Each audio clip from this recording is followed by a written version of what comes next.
Hello, we are Raquel Galán, María Domínguez and Pilar Almiñana. We are going to explain the human's evolution from the Australopithecus to the Homo sapiens.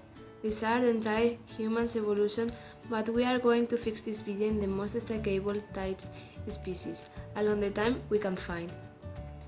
Pliopithecus, Proconsul, Dryopithecus, Oreopithecus, Ramapithecus, Australopithecus, Paranthropus, Advanced Australopithecus, Homo erectus, Early Homo sapiens, Solomon, Rhodesian man, Neanderthal, Cro-Magnon man, Model Homo sapiens. Australopithecus. Origin.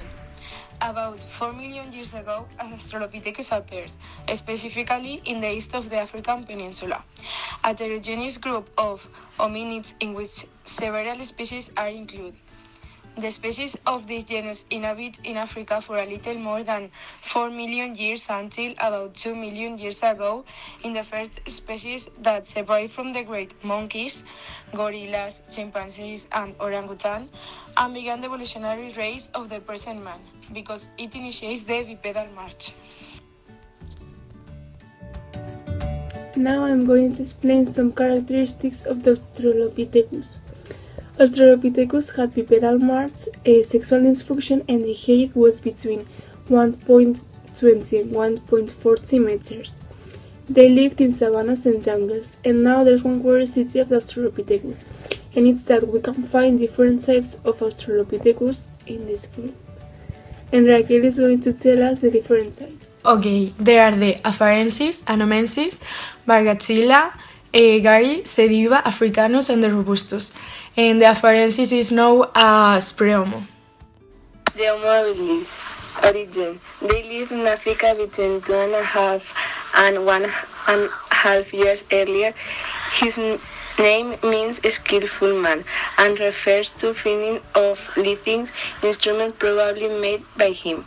It was able to grasp grip to perform the necessary manipulation of the manufacture of stone utensils.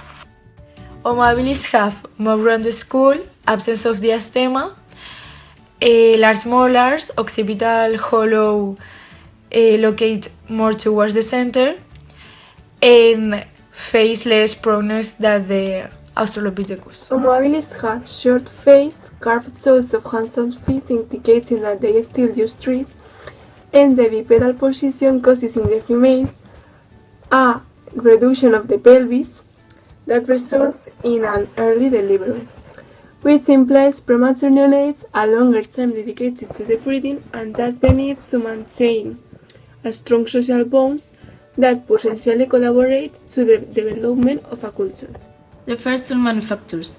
Homo habilis had a brain about 4 times larger to would correspond to its size and weight. Larger brains need a good amount of energy, and the best way to get it by eating meat. The most productive means of procuring meat is hunting, and for that better than use of tools and weapons.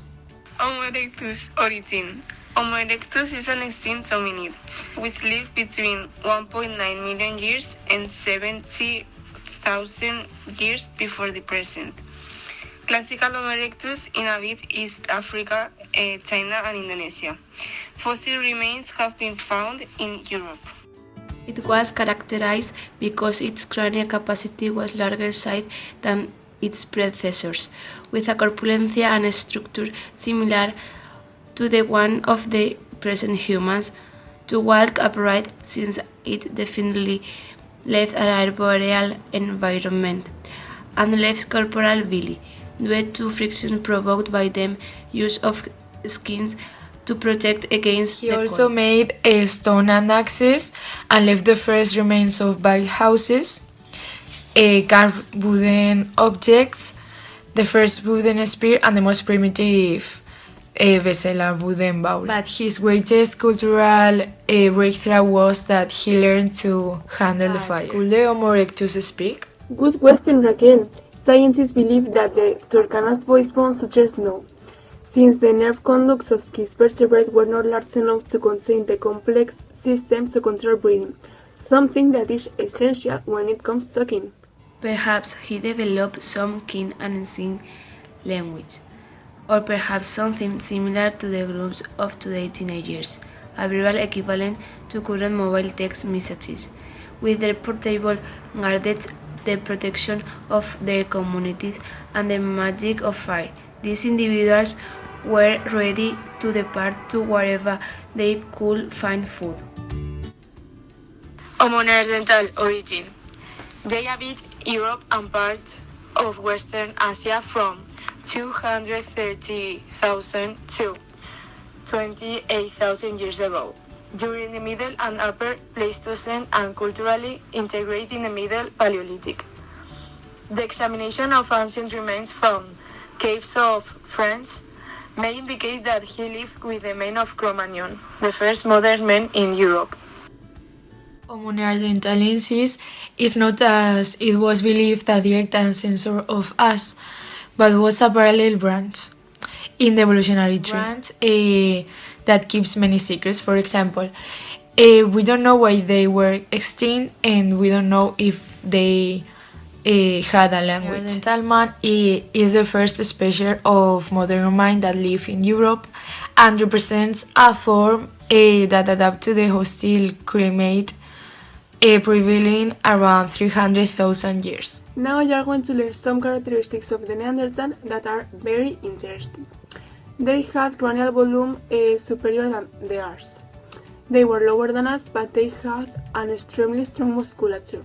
Their skeletons were massive, and they had prominent muscular marks, made for the not very pleasant territory in which they lived. The factors that catches the eyes is its nose, which is large and bulbous. This adaptation serves to warm and humidify the air they inhaled, and the loose head with which they exhaled, thus protecting themselves from surfing from overhead. And they made objects such as earrings with, for example, teeth of the animals that they catch, and they made objects such as earrings with, for example, teeth of the animals that they catch. Now you are going to learn some characteristics of the Neanderthal that are very interesting. They had cranial volume superior than ours. They were lower than us, but they had an extremely strong musculature. Their skeletons were massive, and they had prominent muscular marks, made for the not very pleasant territory in which they lived. They couldn't make the same sounds as us, but it doesn't mean that they haven't had a language, because they obviously had a language. We don't know if it was gesticulation or other ways, and we don't know if they had syntax, grammar, or a high level of symbolic reasoning, but they should have a language. Neanderthals don't seem to have depended on symbols, at least in the way we do. In fact, apart the tombs, it is difficult to find symbolic behaviors. The Homo sapiens. Origin.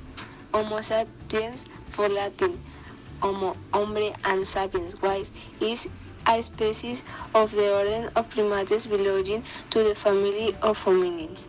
Humans possess mental capacities and enable them invent, learn, and utilize complex linguistic structures, logic, mathematics, writing, music, science, and technology.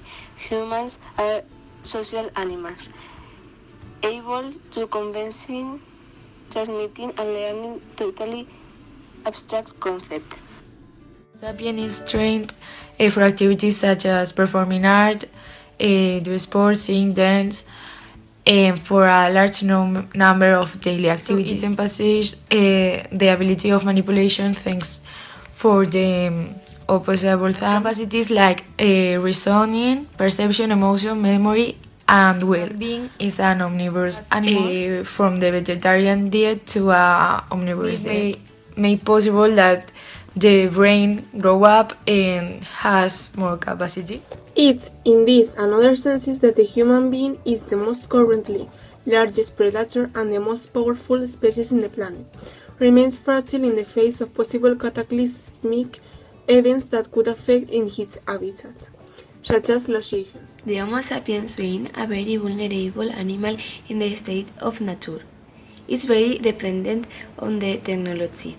Humans established that it's better to rationalize the means that nature gives them and replicate them in an industrial way. Bye.